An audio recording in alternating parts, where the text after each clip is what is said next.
tell you for a fact that we were discriminated against solely because of that. Nobody in that room had any medical attention for at least 8 hours, and the only reason some of us got medical attention were because we screamed and banged on the walls until they had someone, you know, and to which, yeah, there was somebody who was suffering from a concussion and had sat in that room for, like I said, 8+ hours. And again, yeah, like the brutalization of people in general.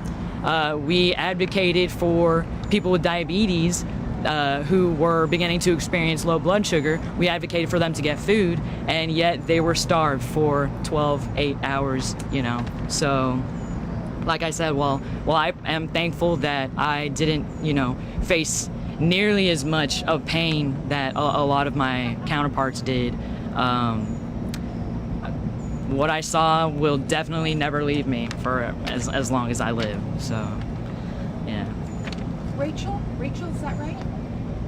You are a UT student, you said, right? Yes. So what's your reaction to the statement that the UT put out last night as far as being disappointed with what the county attorney did? I am nervous about the reaction that UT has had to the decision by the state, which I believe was not a decision based on political pressure, but based on the realization, in Delia Garza's words, that the arrests represented, I think she said, an extreme government overreach. And I wish that UT would recognize and respect this in taking into account their own pursuance of disciplinary proceedings and their own consideration of my case. So in your case, you don't know, or do you still have disciplinary action you're facing? Yes, I think over 20 students have received notice of referrals for disciplinary action from the University of Texas, Austin, in response to the protests on April 24th and April 29th, and none of these students have heard replies to their responses to these charges. So how are you feeling? I feel I am in limbo. What do you do next?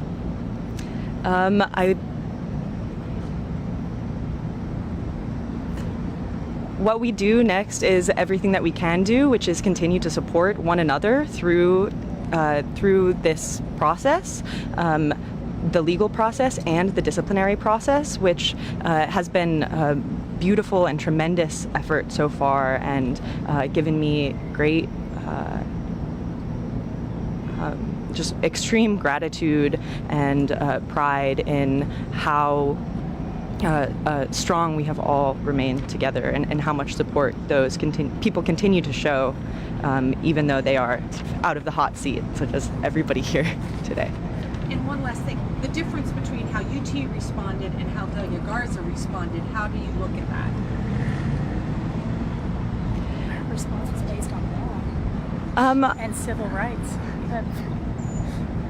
I'm not sure how to look at that. I understand that both the legal system and the UT administration are made up of many people with different motivations and different values that may not align with those of the protests, which is what we believe that we were discriminated against on the basis of the content of our speech, not the basis of our actions, and so that may be at play, and also many different motivations and considerations that people from different offices take into account. So there's really a complex network of things leading up to something like the statement that we saw, and it's hard to say exactly whether that is the decision of a single person.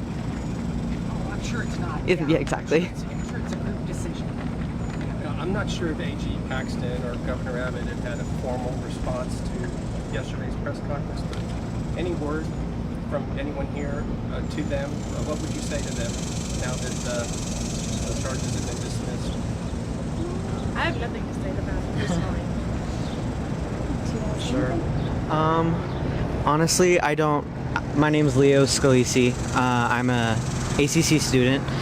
I don't have a lot to say to them. I don't think their opinion on this should really matter. It's not about how they feel about what we want to say or what.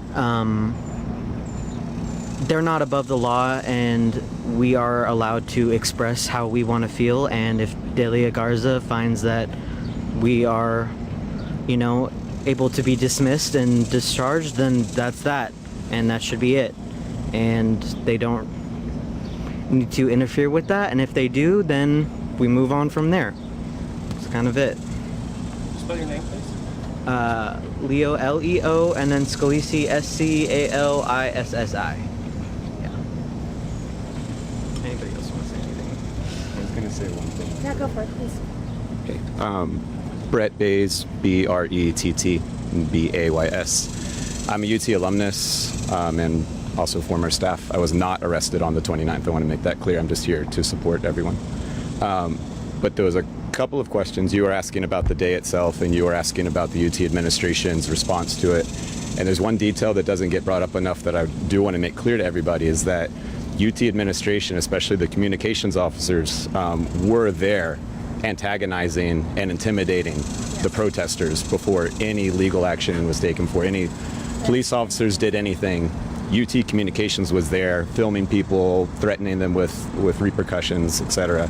And these are the same people that are putting out these communications, especially the one after the 29th that said there were strategically placed rocks on a lawn at UT.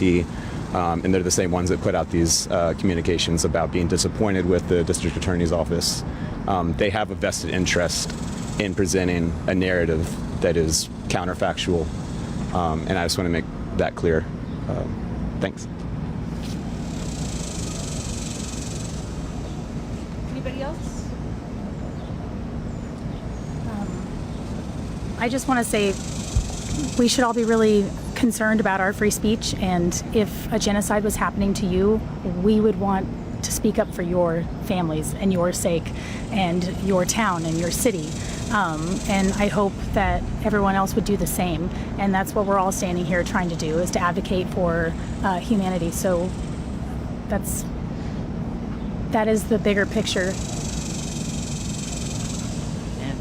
And I did just want to add real quick again, of course, yeah, like the reason why the protests were going on at UT to begin with is because they are directly tied to funding the genocide of Palestinians. Yes. They are directly tied to the, again, like I said, like there's no way that I can put it that, Weapons. like, how else am I supposed to phrase it that gets more emotion out of people? You know what I mean? Like, if you've seen the footage, if you've heard the firsthand accounts of Palestinians living in Gaza right now, it is the worst. It is Beyond imagination. It is beyond imagination, and we've only seen just a fraction. The death count has stayed at 40,000 for how long now? When there are 2 million people living in that small strip of land, there's no way that 40,000 is the total death count. There's no way that 40,000 is the total. It can describe the total amount of devastation over there. And so the least we can do as Americans is what we can do, and what we did on that day is voicing our beliefs of the fact that we should not be funding murder of people who are just like us, who, again, yeah, like as Hannah was saying, like it could happen to anybody, and living in the country that is helping perpetuate it the most, we have to do everything we can to stand up and stop it. So I just wanted to add that as well. Anybody else? Any other questions, y'all? Everybody good? Thanks for coming. Thank you so much. Thank you.